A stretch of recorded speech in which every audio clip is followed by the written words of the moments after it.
再来新闻来看立法院的消息，立法院交通委员会今日邀请 NCC 的主委陈耀祥就供电事业新设换照进行专题报告。因为立委发现讲，收到报告内容有超过70%拢是照旧年抄的，教育陈出生就要求补9,000字，唔能将古早时代的物件摕来继续抄。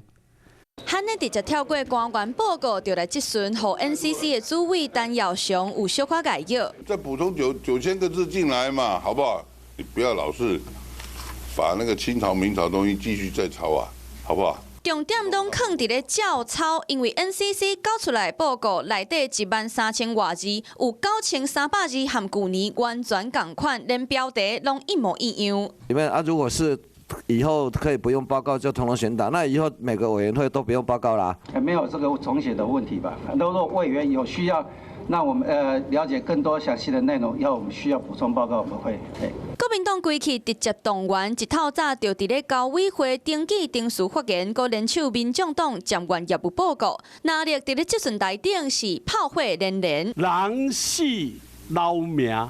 后续老赔，这是咱台湾人上介重视的。所有的官员里面，注意，我跟你讲哦，你的满意度是上介低。我们应该是保障100%的言论自由啊。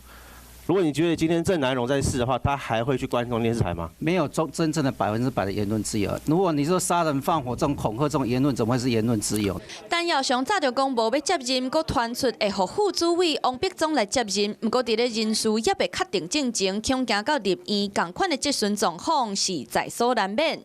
Hello， 我是蒋欣梅。想要抢先掌握最及时的新闻资讯吗？赶快订阅、按赞、开启小铃铛，锁定华视新闻 YouTube 频道。